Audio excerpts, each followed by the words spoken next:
Okay, colleagues, greetings and welcome back. Εντάξει συνάδελφοι, γεια σας και καλησπέρα. Greetings from the beautiful city of Athens, Greece. Χαίρετε από την Αθήνα, as the Greeks say. Um, it's been a while, long time no see.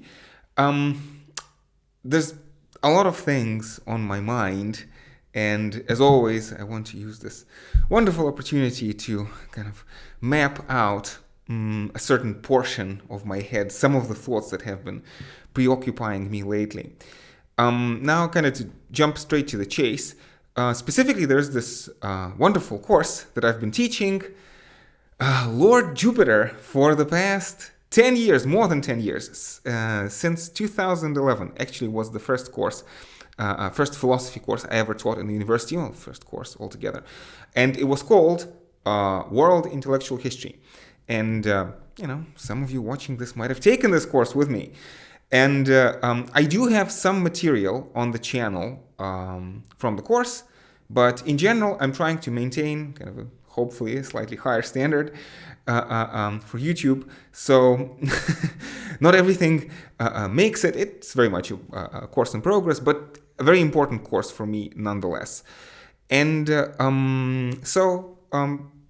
in many ways, kind of, I want to take a sidestep, take a step to the side, look on the course from the side, try to ask myself, what am I trying to do with this course? What could be improved? What is the most important thing about it, etc. And this is kind of the purpose of this little discussion. I guess I have a bit of an obsession with beginnings, and in general, one of the questions that students very often ask me is, where should one begin doing philosophy? If one wants to study philosophy, where should one begin? It's a very special question for me, and I'm not sure I know what is the best answer. Certainly, very often students expect me to give them one particular name, one particular philosopher, or one particular book, or one particular textbook. And I feel kind of that the biggest issue with doing philosophy is that kind of the proper philosophical mindset. And this is partly, or maybe the most important thing I was trying to do with this course, World Intellectual History, that I taught, alone and with colleagues, on and off, in various formats. But again, one of the main things I was trying to do is to impart to students a certain way of looking at the world.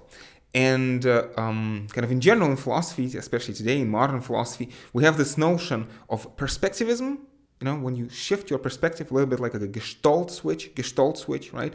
Or it's kind of Kuhnian notion of paradigm shift. Foucault talks about episteme, right? Discourses, modes of discourse, right? And kind of the idea is that your perspective shifts. So it's not a simple additive mechanical thing, like you learn one thing at a time. But the point is that philosophical enterprise, if you do it properly, changes your way of looking at the world. And so in an important respect, kind of, it's like there's this circular element. You're trying to kind of jump into a different way of looking at things. And no one particular argument, no one particular piece of evidence, no one particular book is supposed to be able to change your mind, or probably will not change your mind. But it's a gradual thing, like if you imagine how you pour sand bit by bit, and then you have like a sand avalanche, right? So at some point you get this critical mass of thoughts in your head, and you shift to a different perspective. And this is kind of the idea of the course. And I can tell you, I can try to explain what the perspective is. And, some of you, if you've been thinking about this, if you've been exposed to the right arguments, maybe this will be enough for you. Maybe you are already on board with this different perspective, with this different way of doing philosophy. But kind of one of the big issues is that by default, most people alive today, I would imagine, are not already on board. So whenever I teach students, again, the majority of people who listen to me, who come to the classroom, especially for the very first time, do not agree with what I'm going to say. And in fact, find a lot of things that we're teaching objectionable, and which is fine, because philosophy is this dialogical enterprise. dialogue, almost by definition, involves this kind of back and forth, and involves this disagreement. And a very important part of teaching this course for me has been treating students like colleagues. And I say, they have different assumptions, they have different life experience, and hopefully, again, by the end of the course or just throughout the course, students learn from me, but I also learn from the students, and it's kind of productive enterprise. Again, all these things I'm talking about, these are all kind of staples in some sense. Kind of these are the things that philosophers like to repeat over and over again. Whether they're true or not, it's a separate question. Ideally, in a proper philosophical setting, one would hope for justification for all these positions, for all of these kinds of strong claims that I'm making, right? But anyway, so again, I'm kind of stuck in my head on this question of beginnings. Where do I begin? Where do I begin talking about this course? Because it's not so simple. So let me start. Let me start somewhere, and then we'll see how it goes. So one particular place to start is to kind of look at this question of philosophy as critique. And critique, I think, has this double, in academic English, has this double connotation. Critique as analysis, but also critique as criticism. And both of these are important. And so I guess maybe one way to rephrase this, and some of you have heard this from me many times because I like to talk about these things, these 3 rules of method I sometimes refer to: fallibilism, empiricism, and skepticism.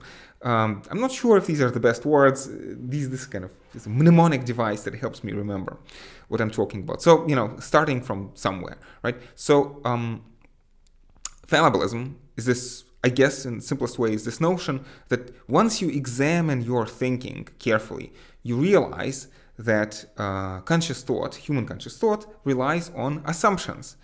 And these assumptions actually, at the end of the day, maybe, if you're so inclined, say hi to Gödel's incompleteness theorem, right? These assumptions themselves cannot be substantiated without reference to further assumptions. So kind of at the end of the day, our thinking always bottoms out with assumptions. So things that we take for granted without being able to prove them or demonstrate their validity. Does it mean that you accept them on faith? I would say no. Faith is a very kind of, in my thinking, in my estimation, faith is a very peculiar thing that human beings do, and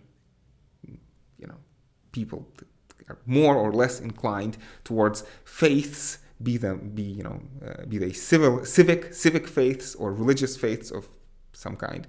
So again, sorry, what I'm trying to say is I have this propensity to get lost in the weeds very, very quickly. So let me try to go back, right? So talking about fallibilism. So we're talking about assumptions, and these assumptions, you don't necessarily accept them like on faith. You could. Some people have like blind religious faith or like this zealous devotion to particular philosophical assumptions. That's a possibility, although I think that the the kind of philosophers like, I don't know, Socrates or Sextus Empiricus would not recommend you having faith in those assumptions. But that's, kind of the kind of philosophy that I'm trying to do tries to avoid having faith in anything, which may be a problem because faith may be socially functional. And this is, again, I cannot even finish talking about the first assumption. I immediately have to talk about this, or at least refer to this: conservatism versus progressivism, which is this dichotomy, and kind of these are the two sides, and two idealized models, two idealized ways, oversimplified ways, if you want, of looking at reality, and again, within this kind of pedagogical ethos, a teacher or maybe a philosopher is not supposed to take stances, right? And so we're going to keep both of these sides in our head. Yes, there's a conservative way of looking at things. Yes, there's a progressive way of looking at things. but the proper philosophical way of doing things is not to jump to conclusions, kind of to hang out somewhere in the middle, which is actually, I think, a quite fairly difficult thing to do. But let me go back. Sorry, this is slightly chaotic, which is fine, I guess, because you can teach a course and avoid chaos, but then certain things which are important, you miss. And running the risk of being chaotic, this is at this stage, this kind of chaos is the only way I have in my head of trying to talk about this. So forgive me. As one of my intellectual inspirations, Alison Gopnik, wonderful psychologist from University of California, Berkeley, as she says, the text, the kind of the good text, proper text, emerges between draft number 14 and 15. Right? For me, this is draft number 1, more or less. Well, not necessarily number 1. I've had these kinds of conversations before, but in this format, definitely draft number 1. So hopefully, I'll maybe going to be able to do a more coherent pass in the future. But let me go back to these kind of 3 assumptions I was talking about. So again, the first one, fallibilism. Not assumptions. I'm talking about my 3 rules of method. Again, first one being fallibilism, this idea that human thought apparently relies on assumptions which themselves cannot be proven. Right? Once you realize this leads you to become suspicious, maybe even paranoid. Right? And what I was writing here, right, is that we're not necessarily talking about faith. Could be faith. Not necessarily talking about faith, but certainly things that you take for granted. So let's say not necessarily faith, but taken for granted. It's kind of interesting, skeptical issues, skeptical enterprises, right? In many ways, again, skepticism is a huge part of history of philosophy, philosophy throughout the world, in the entire world, but also outside the West. Buddhists are fairly skeptical, for example. Chinese philosophy has very skeptical strands, but also of course, in the West. And one thing that I have found over the years of teaching philosophy is that these skeptical doubts, you don't resolve them. You learn to live with uncertainty, I guess. You learn to just get accustomed to it, right? And kind of the very first time that you ask yourself, if I'm going to take a sip of this colorless liquid, which I hope is water, right, is it going to kill me, right? And when you begin doing philosophy, you ask these kinds of questions of yourself. And the first time you ask these questions, you're supposed to experience this tremendous sense of vertigo and this understanding that actually, you cannot really conclusively prove that this substance is harmless and will not kill you. Problem of induction, problem of deduction. We could go into the Gödel's incompleteness theorem if you want. Throw all this into the mix. But again, over time, not because you have solved the philosophical problem, but because you've gotten used to thinking about it in a certain way. You just take a glass of water and that's it, and you don't sweat it. Although as the world reminds us from time to time, even the things that we rely upon and think of as completely secure, these things from time to time have a habit of surprising us. You understand. Anyway, let me go back to my 3 rules of method. So again, the first one, let's say, is fallibilism. The second one, empiricism. And for me, this is paying very close attention to experience, the way it presents itself to us, right? And the big conclusion for me is from kind of this empirical way of looking at things is anti-teleology, that there's this kind of natural anthropomorphic assumption that the universe is a deeply humane place, that it is made for us, and that humans have this special place in the world, right? And so this would be teleology. Telos in ancient Greek means aim or purpose or goal. That kind of everything in the world has aim or purpose, including human beings, and is a part of this grand design. And anti-teleological thinking is this notion that no, there is no grand design. Again, in the words of Immanuel Kant, a quote I like to repeat over and over again, is that the world is the abyss of the purposeless chaos of matter. Der Schlund des zwecklosen Chaos der Materie. The abyss of the purposeless chaos of matter, right? And this is all sorts of conclusions you could draw from this empirical outlook. I guess for me this is the most important conclusion. And this anti-teleological stance, I think, has been associated with real serious empirical philosophy since time immemorial.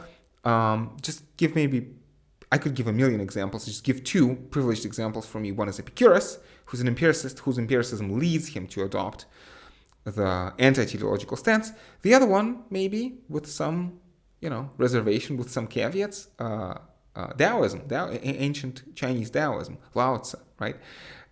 This idea, he talks about how, I think, heaven is not humane.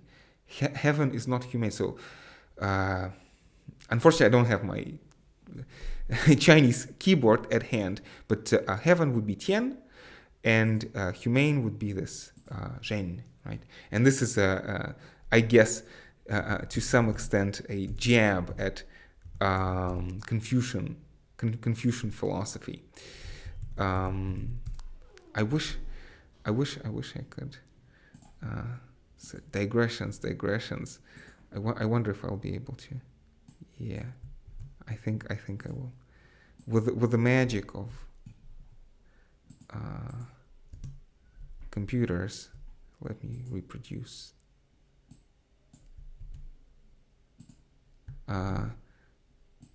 So I'm talking about world intellectual history.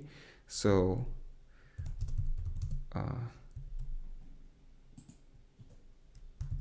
Confucianism was a big part of that. So I honestly should have looked up the precise quote.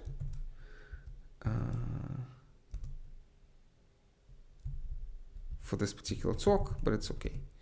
We'll start here. So this is Lao Tzu speaking in Tao Te Ching, right?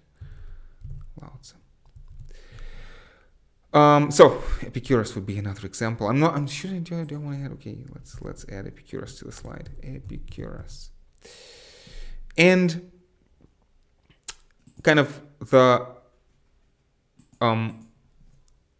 last rule, last but not least, so I should maybe do it like this. This is number one. In no particular order. I tend to switch the order depending on the mood.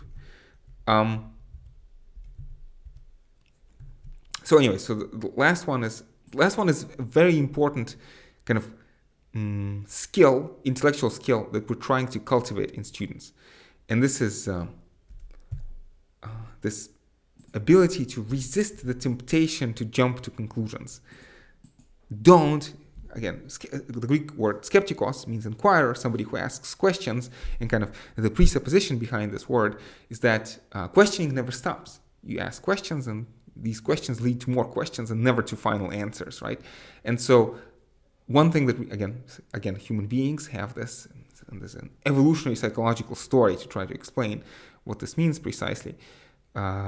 Humans have this propensity to jump to conclusions, and the proper philosophical way of approaching things is to resist the temptation to jump to conclusions and to see complexity where most people see simplicity.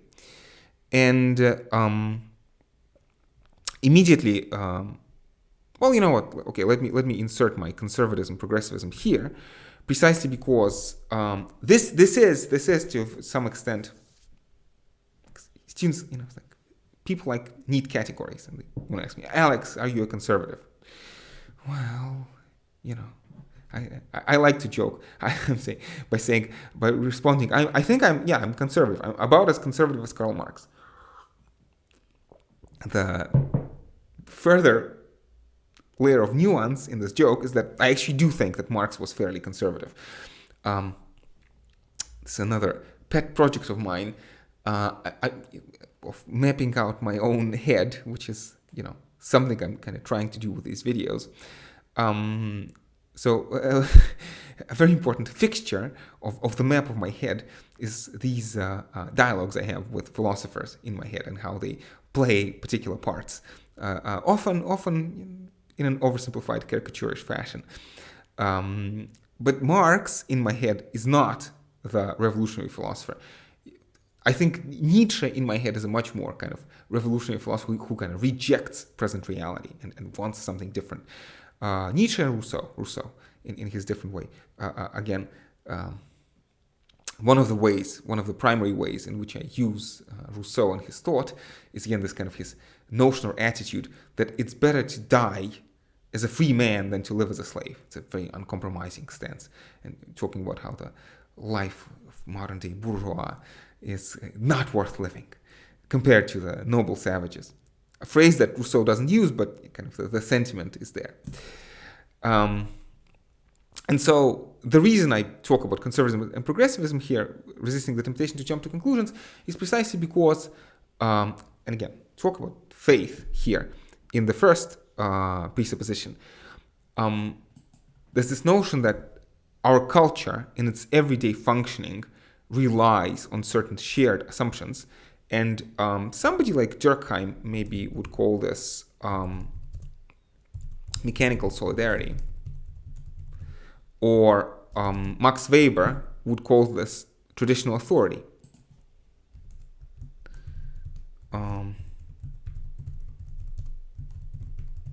Well, actually, Rousseau would call this civil religion. Rousseau's civil religion. And so specifically what I'm talking about with all of this is this idea that, again, that human societies in their functioning have certain assumptions that you're supposed to take, that you're supposed to be committed to. And it's a taboo to violate or to question these assumptions, right? So all sorts of silly examples, I mean, you can think about this, very often societies will have these kind of Manichaean or quasi-Manichaean assumptions about diabolical forces. Let's say, medieval Christian societies would have these notions of devil or Satan, right? And specifically, you have this word demonization, right? So there's the good Christians, the city of God, and then there's the forces of evil, the forces of Satan, right? And in a polite company, or like in general, it's part of the medieval common sense that it is one of the paramount tasks to do battle against the forces of evil. And if you question that, bad things are going to happen to you. It's socially unacceptable to question this, right? And our societies, to a very large extent, have something similar, right? Things, values, ideas, ideals, certain particular symbols that society holds sacred, and other things that society demonizes and defines itself against these symbols, right? And one thing that philosophical enterprise does is, philosophy has the injunction, philosophy invites us to question everything, even those assumptions which society considers sacred, right? And to me, I think it's a fairly accurate description of one of the major reasons, or maybe the major reason, why Socrates, the founder, or one of the founders, one of the key founders of our discipline of philosophy in the West, was actually executed by the city of Athens, is precisely because he was seen, or he was thought, or again seen, to question these assumptions which Athenian society considered sacred. So it's basically blasphemy against the gods, corrupting the young. And you can see some of those at work in Plato's dialogues, whether Socrates was this subversive figure or not. Socrates is impious, right? Plato himself, I think, in his dialogues, portrays Socrates as actually cautious and understanding of these notions. So, especially in Plato's Republic, I feel that there's a deep understanding that in a well-functioning society, remember, in Plato's Republic, you have the three castes of people. There's the workers, the soldiers, and the philosopher, kings and queens, right? So the thinking caste, the producing caste, and the warrior caste, right? And of all of those three castes, only the philosophers are supposed to engage in this deep reflection, whereas the workers, and especially the soldiers, are supposed to be like trained dogs, are supposed to have this unquestioning loyalty and devotion to the ideals of the city, right? And it's like soldiers go into battle, they're not supposed to, ask questions about they're not supposed to ask these deep philosophical questions and to question the orders that their commanders give them, right? And this is why I talk about this kind of conservatism and progressivism, and philosophy being kind of stuck between the two, because kind of on the one hand, philosophy demands that we question everything, and this is kind of the progressive side of philosophy. But at the same time, philosophical reflection reveals to us that society, well-functioning, harmonious society, is based on certain kind of faith, right? And you could talk about this in terms of so conservatism and progressivism. Conservatism would be consensus ontology, consensus ontology, so seeing society as essentially consensual, versus conflict. Or to put it differently, so the consensual side would be hermeneutics of trust,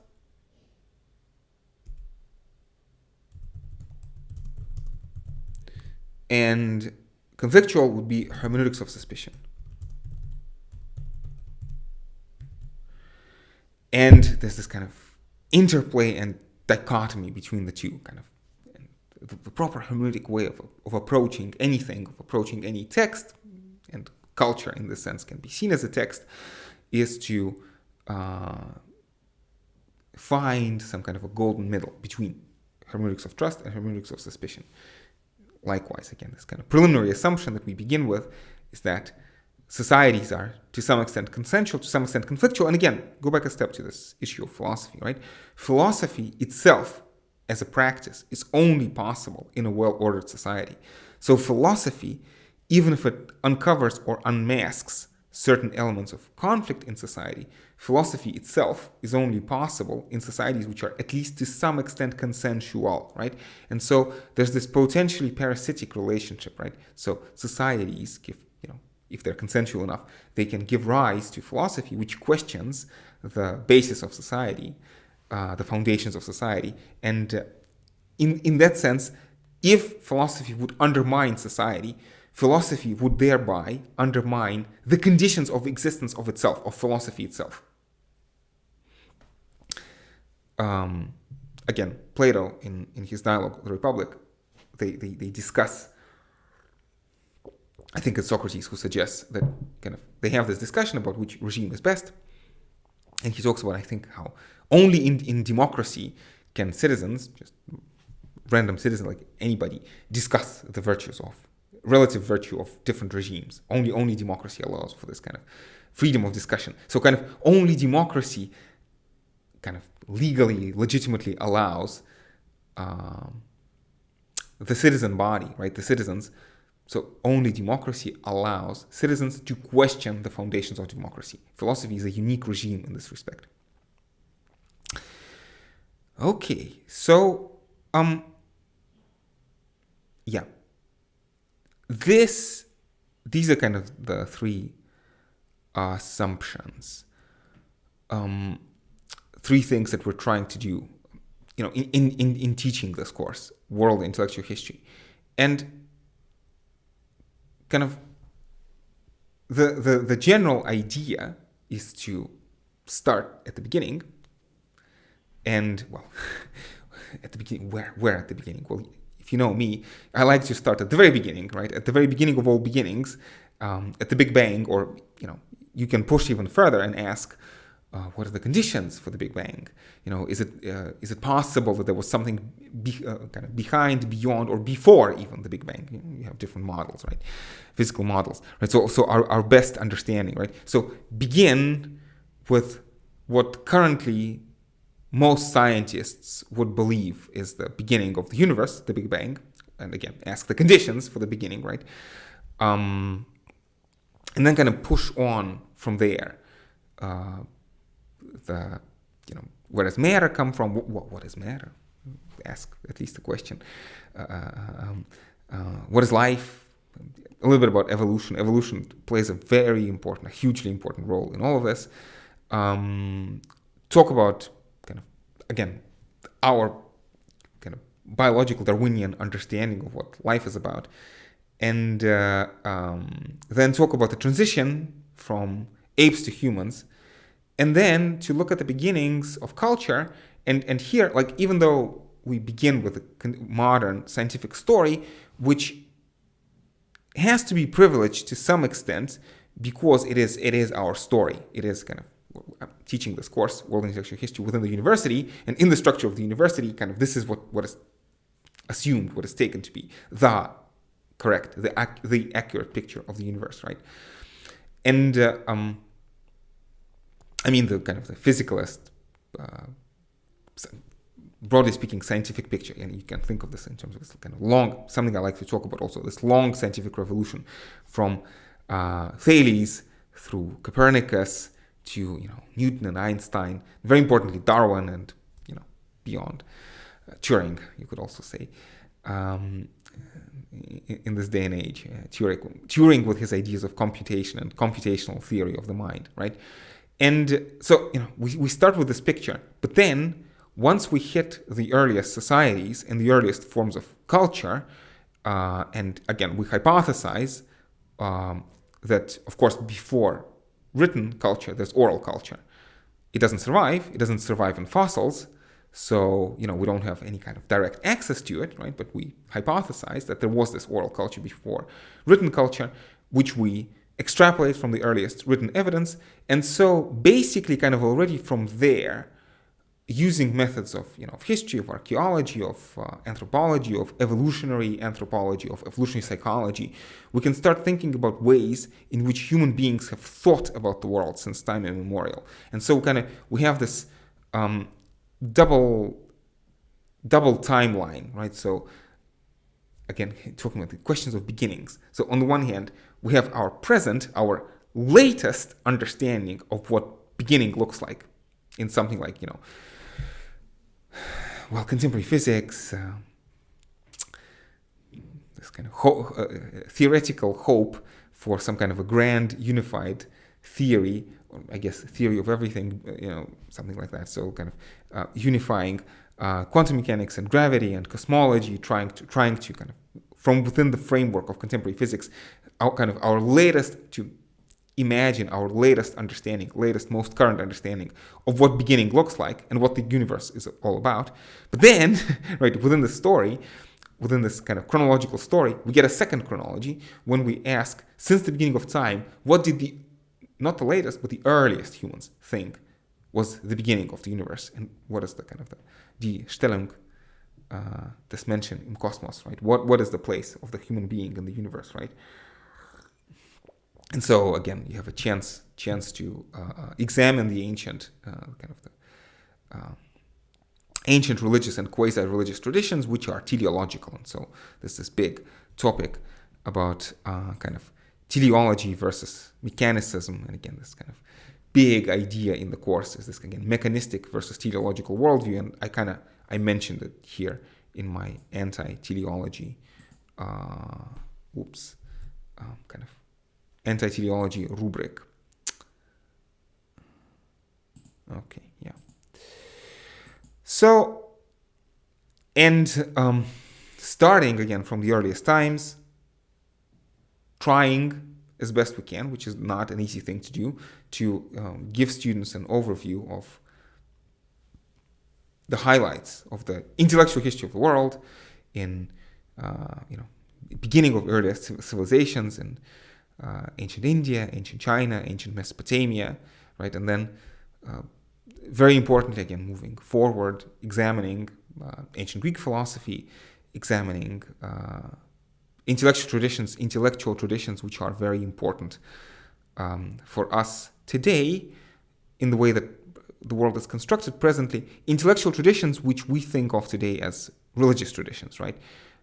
Ancient Buddhism, ancient Hinduism and the tradition of the Vedas and the Upanishads, which predates Buddhism, right? So Vedas and Upanishads talk about Buddhism, talk about ancient Mesopotamian myth and the genesis, the genealogy of the Hebrew Bible, what the Christians call the Old Testament, right? And then moving up through ancient Greek philosophy, ancient Chinese philosophy somewhere in there as well. And against the background of ancient Greek philosophy and ancient Jewish traditions, you get the emergence of early Christianities, the various forms, and kind of complicated and interesting question of how this context of early Christianity progresses. Slowly moving up chronologically from there to the present day. And it's not hitting the major highlights and trying to get to the major philosophical traditions. And again, the four names I would emphasize, and they do come from the West, and these four names would be Nietzsche, Freud, Marx, and Darwin, right? These are the four names I would emphasize in the Western tradition. But it's important to remember that philosophy exists outside the West. And again, I'm not necessarily an expert on this, but we try to engage. And again, my special interest, I guess two of the special interests of mine that I try to supplement. I mean, again, ideally we try to cover everything, but time is short and my brain capacity is limited, right? So the two traditions outside the West that I guess I am most interested in and try to counterpose and engage as interlocutors with the Western tradition would be the Buddhist tradition, which is long and varied. Buddhism is not one thing, similarly as Christianity is not one thing today. So Buddhist tradition and Taoist tradition, so something from Buddhism. Buddhism exists in many countries today.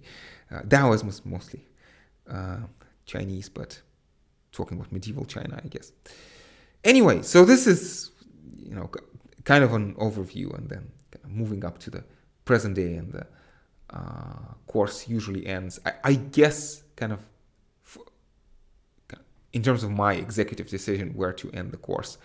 The tradition which I think chronologically makes most sense as the last tradition to tackle is the French post-structuralism. So people like Derrida or Deleuze, or much more importantly for me, Michel Foucault and Jacques Lacan. I guess Foucault being more important than Lacan for me, but Lacan also a very instrumental thinker in my own head. So that's the course. So a lot more to say about this, but let me pause this here, and then I'll pick up the story and elaborate a bit more. Let's do a bit of an outro. Yes. Say hi to the Buddha.